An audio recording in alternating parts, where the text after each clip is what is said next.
समूह भन्नुमा साथका कलाकार साथीहरू पनि र्यालीमा सहभागी हुनुभएको छ। हाम्रो यो सांस्कृतिक र्याली यो पर्वको अर्को एउटा महत्त्वपूर्ण आकर्षण पनि छ।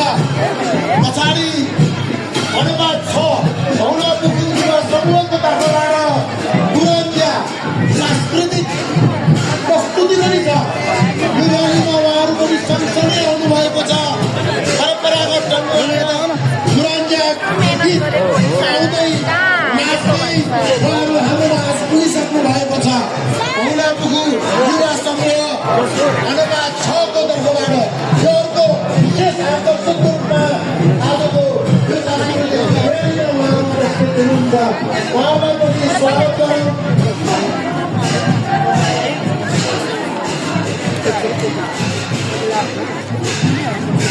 कार्तिक महिनामा भक्तपुरवासी किसान आमा बुवा दाजुभाइ दिदीबहिनीहरूले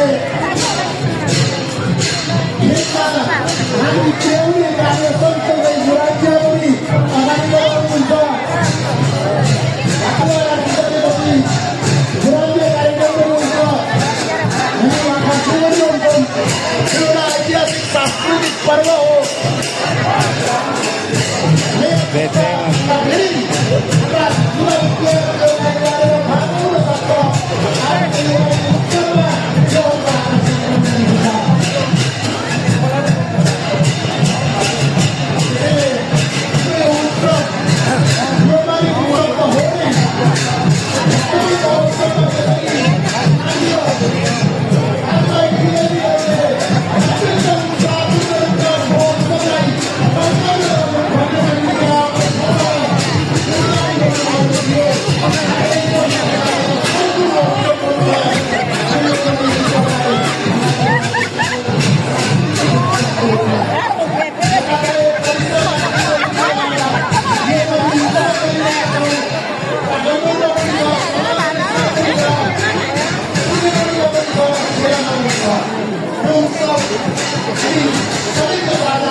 उल्टो भइदियो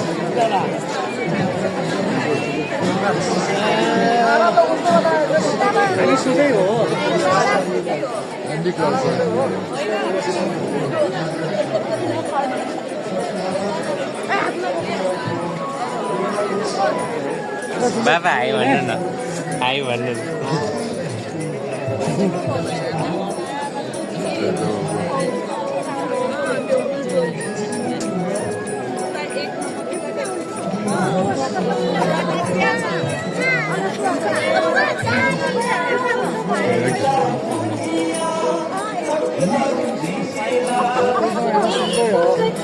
एकदेखि आएको उल्टो हुन्छ एक नम्बर त्यहाँदेखि आएको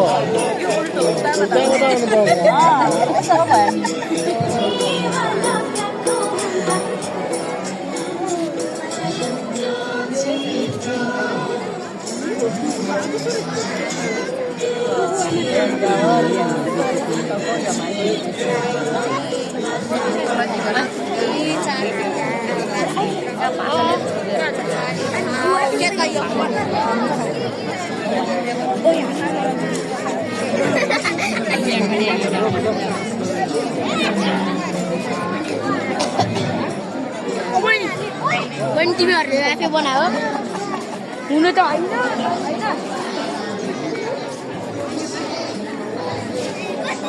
कति फोटो खिच्यो हो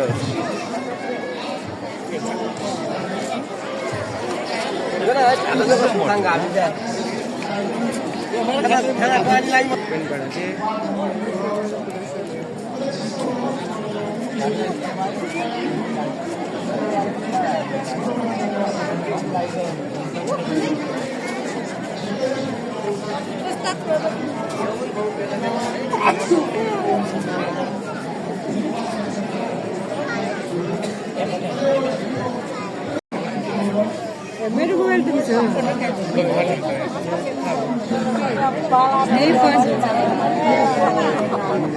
अहिलेसम्म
नमस्ते युवराज स्वागत यो हमारे सबसे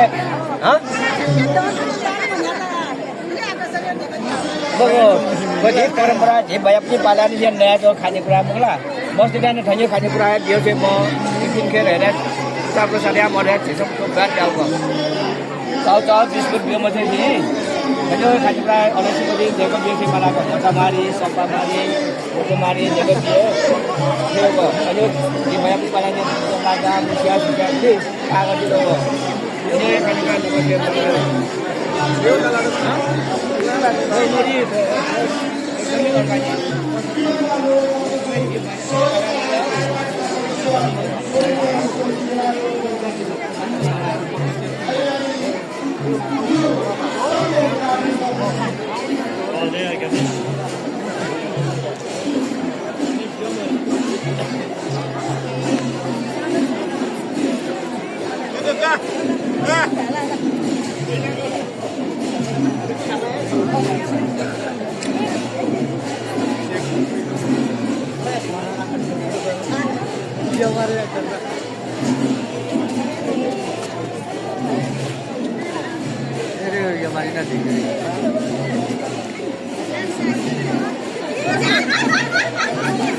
त्यसलाई के भयो कुन मरि हो यो यो मरि मिसा यो मरि यो चाहिँ केटी यो मरि पनि भन्छ यो चाहिँ केटा यो मरि यसमा पनि दुईवटा जेन्डर हुन्छ यो केटी भयो यो केटा एउटै हो तर यो भित्र एउटै हुन्छ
संसारमा नकारात्मकता मात्र होइन सकारात्मक सोचका साथ एउटा उद्देश्य हासिल गर्ने सांस्कृतिक पाइलाका साथ विध्वंसको हिसाबले होइन ध्वंसको हिसाबले होइन रचनात्मक बाटोबाट ज्ञान विज्ञान कला संस्कृति सम्पदाका विविध आयामहरू थप्दै हामी भक्तपुर जसरी अगाडि बढ्दैछौँ यो देशको निम्ति एउटा सकारात्मक सन्देश हो भन्ने लाग्दछ।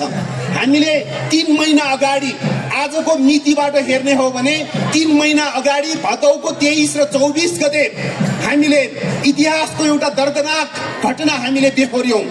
आगजनी यो देशका सम्पदाहरू यो देशका अत्यन्त महत्त्वपूर्ण राजनैतिक सांस्कृतिक र ऐतिहासिक धरोहरहरू सिंहदरबार हाम्रो व्यवस्थापिका संसद अदालत र विभिन्न सामुदायिक र सरकारी र नागरिकहरूका भवनहरू जलाइएको हामीले देख्यौं। तर मलाई जहाँसम्म लाग्छ हाम्रा पिता पुर्खाहरूले त्यसरी आगजनी गर्ने अथवा विध्वंस मचाउने ध्वंस मचाउने विनाश लीला मचाउने त्यो बाटो हाम्रा अग्रजहरूले कमसे कम कहिल्यै पनि हामीलाई देखाउनु भएन। हाम्रा पिता पुर्खाहरूले यसरी सिर्जना गर्ने रचनात्मकतामा रमाउने एक हिसाबले भनौँ सुखको आदान प्रदान हर्ष फैलाउने ती कार्यहरू उहाँहरूले गर्नुभयो। त्यसरी यदि हाम्रा हातहरूले योमरी मुटुमरी लगायतका विभिन्न खालका रचनाहरू, सिर्जनाहरू, सम्पदाहरू, संस्कृतिहरू निर्माण ध्वंस होइन निर्माण, जसरी हाम्रा अग्रजहरूको एक खालको पहिचान हो, त्यही बाटोमा हामी लाग्दैछौँ। त्यसकारण त्यसको ठीक विपरीत भनेको विध्वंस हो, ध्वंस हो, विनाश हो। त्यसकारण अहिले पनि रचनात्मकता, निर्माण र ध्वंस र विध्वंस, ध्वंसात्मकता, त्यो दुईटा बाटाहरू बीचमा हामी अगाडि बढ्दैछौँ र हामी सबैले रोज्नै पर्ने बाटो भनेको निर्माणको बाटो हो, परिवर्तनको बाटो हो, सिर्जनाको बाटो हो, आनन्द, सुख र समृद्धि र सम्पन्नताको बाटो हो, संस्कृति सुसंस्कारको बाटो हो, सभ्यताको बाटो हो। त्यसकारण हामी सबै यहाँ जो जति भेला हुँदैछौँ र विभिन्न सञ्चार माध्यमबाट जो जति सुन्दै हुनुहुन्छ, हेर्दै हुनुहुन्छ, हाम्रो विनम्रतापूर्वक आग्रह छ, हामी निर्माणमा विश्वास गर्दछौँ, हामी परिवर्तनमा विश्वास गर्दछौँ, हामी रचनात्मकतामा विश्वास गर्दछौँ, हामी नकारात्मकताको विपक्षमा छौँ। विध्वंस त्यो पनि विदेशीहरूले रच्ने खालका विनाश लीलाहरू, आतङ्कहरू, आतङ्कवादको विरुद्धमा हामी छौँ। त्यो पनि सन्देश हामीले फैलाउन सकेको खण्डमा यो उत्सव मनाइरहँदाको एउटा सार्थकता रहनेछ। यति भनेर फेरि पनि एकचोटि हामी सबै मिलेर हाम्रा नयाँ पुस्ताहरूलाई हामीले इतिहास पढाउँ, सभ्यता पढाउँ, संस्कृतिको बाटोमा लगाउँ। यदि हाम्रा नयाँ पुस्ताहरूलाई हामीले निर्माणको बाटो, इतिहासले सुम्पेको जिम्मेवारीतर्फ हामीले लान नसकेको खण्डमा हाम्रो देश विनाशको बाटोमा अगाडि बढ्नेछ। हाम्रो देशमा फैलाउन, आतङ्क फैलाउन चाहने विदेशी तत्त्वहरू बलिया बन्नेछन्। त्यसकारण त्यतातर्फ पनि सचेत, सतर्क भएर अगाडि बढौँ भन्ने दुई शब्दका साथ मेरो भनाइ टुङ्ग्याउँछु। धन्यवाद, नमस्ते। धेरै धेरै धन्यवाद माननीय सांसद सुरेन्द्र राज। Siap metano suara mani suara kita.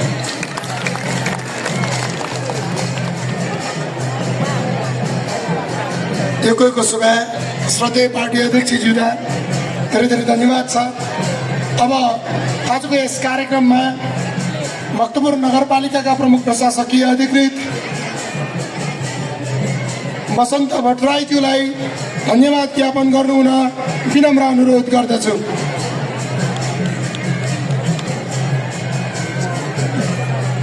धन्यवाद। आजको यो यमरी उत्सवको अवसरमा आयोजना गरिएको यो यमरी उत्सव सांस्कृतिक प्रदर्शनी कार्यक्रमको अध्यक्षता ग्रहण गरिरहनुभएका यस भक्तपुर नगरपालिकाका आदरणीय नगर प्रमुख सुनिल प्रजापतिज्यू, कार्यक्रमका प्रमुख अतिथि नेपाल मजदुर किसान पार्टीका सदस्य अध्यक्ष एवं वरिष्ठ राजनीतिज्ञ नारायण विजुक्से रोहितज्यू, त्यस्तै गरी कार्यक्रम उपस्थित रहनुभएको बागमती प्रदेश सभाका मान्य प्रदेश सभा सदस्य सुरेन्द्र राज गोसाईज्यू, मञ्चमा आसीन भक्तपुर नगरपालिकाका आदरणीय नगर प्रमुख रजनी जोशीज्यू, यहाँ उपस्थित सम्पूर्ण जनप्रतिनिधिज्यूहरू, सांस्कृतिक कर्मीहरू, स्थानीयवासीहरू, कर्मचारी साथीहरू लगायत सम्पूर्ण महानुभावहरू, सर्वप्रथम त यहाँहरू लगायत हामी सम्पूर्णलाई हार्दिक शुभकामना व्यक्त गर्न चाहन्छु। यो यमरी पूर्णिमाको अवसरमा आयोजना गरिएको यमरी उत्सव कार्यक्रममा आज यो अभूतपूर्व उत्साह, सहभागिता देखा परेको छ, उपस्थिति भएको छ। यसको लागि यहाँ सम्पूर्णलाई हार्दिक आभार प्रकट गर्न चाहन्छु। प्रकृतिको पूजासँगै नयाँ अन्नको पूजा, नयाँ अन्नबाट बनेको मनपर्ने रोटी, अघि नै मान्य सभासदज्यूले भनिसक्नु भएको छ।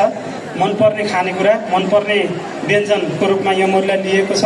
विभिन्न यो नेवार समुदायमा विभिन्न अवसरमा यो यमरीको प्रयोग गर्ने, उपहार दिने, उद्घाटनको कुरामा, बच्चा जन्मेको खुसियालीमा अथवा कुनै चेलीलाई माइत पठाउने बेलामा समेत यो यमरी दिएको, यो यसरी प्रयोग गरेको कुराहरू विभिन्न उसमा पढ्न पाइन्छ। त्यस्तै गरी यो जाडो बढ्दै गर्दाखेरि शरीरलाई पाइने ऊर्जा को लागि थप चापको लागि पनि यो यमरी खाइने चलन चलेको भनेर पढ्न पाइन्छ। यसरी यो यमरीको रूपमा यो यमरीको उत्सव आयोजना गरेर यो यमरीको महत्त्वलाई अझै हामी सबैलाई झल्काउनको लागि भक्तपुर नगरपालिकाले प्रयास गरेको छ। त्यस्तै गरी विभिन्न मूर्त तथा अमूर्त सम्पदाहरूको संरक्षण गर्ने कार्यलाई अगाडि बढाउने अभियानहरू कार्य अनुरूप यो यमरी अमूर्त सम्पदा जुन मौलिक छ, एकदम परम्परागत छ र यो विशेष गरी यहाँको समुदायको पहिचान बोकेको र यस्ता उत्सव आयोजना सांस्कृतिक र्याली तथा कार्यक्रमहरूले सामाजिक सद्भाव र आर्थिक लाभ समेत प्रदान गर्ने हुनाले यस्ता कार्यक्रमहरूको आवश्यकता दिन प्रतिदिन बढ्दै गइरहने कुरा नकार्न सकिन्न। आजको यो कार्यक्रममा यसरी उत्साहपूर्ण उपस्थिति र सफल पार्न सहयोग गर्नुहुने सम्पूर्ण शासक गुरुहरू, संस्कृति कर्मीहरू, कलाकारहरू, वडा नम्बर 1 देखि 10 सम्मका सम्पूर्ण वडाध्यक्ष लगायत सम्पूर्ण जनप्रतिनिधिहरू, पर्यटन व्यवसायीहरू, उद्योगिक व्यवसायीहरू, कर्मचारी साथीहरू, स्थानीयवासीहरू, सुरक्षाकर्मी साथीहरू, स्थानीय बाजा तथा नाच समूहहरू, स्काउट लगायत सम्पूर्णहरूलाई यो उपस्थिति सहभागिताको लागि हार्दिक आभार प्रकट गर्न चाहन्छु। यो कार्यक्रममा उपस्थिति जनाएर महत्त्वपूर्ण मन्तव्य राखिदिनु भएकोमा यस नगरपालिकाका आदरणीय नगर प्रमुख सुनिल प्रजापतिज्यू, उपप्रमुख रजनी जोशीज्यू, त्यस्तै गरी बागमती प्रदेश सभाका मान्य सभासद सुरेन्द्रराज गोसाईज्यू र यो कार्यक्रमलाई उपस्थित भएर हामीलाई हौसला बढाई महत्त्वपूर्ण मन्तव्य निर्देशन प्रदान गर्नुभएकोमा नेपाल मजदुर किसान पार्टीका श्रद्धेय अध्यक्ष तथा वरिष्ठ राजनीतिज्ञ श्री नारायण विजुक्षी रोहितज्यूप्रति हार्दिक आभार धन्यवाद प्रकट गर्दै यो कार्यक्रमको सफलताको शुभकामना प्रकट गर्दै मेरो भनाइ यही टुङ्ग्याउँछु। हस्, धन्यवाद, नमस्कार। धेरै धेरै धन्यवाद प्रमुख प्रशासकीय अधिकृतज्यूलाई। अब यो छोटो आजको यो उद्घाटन समारोह नगरपालिकाका नगर प्रमुख श्रद्धेय सुनिल प्रजापतिज्यूको अनुमतिमा यो उद्घाटन समारोह यही सकिएको जानकारी गराउँदछु। अब प्रमुख अतिथि महानुभावहरूले योमरी स्टल प्रतियोगितामा सहभागी योमरी स्टलहरू अवलोकन गर्नुहुनेछ। म प्रमुख अतिथिज्यू अन्य अतिथि महानुभावहरूलाई योमरी स्टल अवलोकनका निम्ति अनुरोध गर्दछु। स्टलमा रहनुहुने दाजुभाइ दिदीबहिनीहरू आफ्नो आफ्नो स्टलको बारेमा जानकारी गराउनु हुनका निम्ति पनि म विनम्र अनुरोध गर्दछु। प्रमुख अतिथिज्यूहरूसँगै र्यालीमा सहभागी सम्पूर्ण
छोराछोराई के भन्छ यसलाई?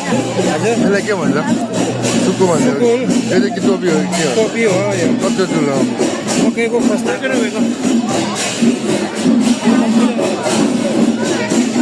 मैले खोतावाले बनाएको हो।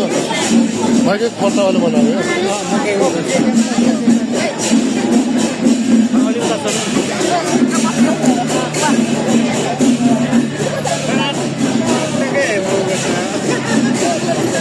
यो के भयो? मकै खोतावाले बनाउनु भयो कि परालको हो कि के गयो? हजुर, सबै परालको हो।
गोली कति हो यो मैलेको 40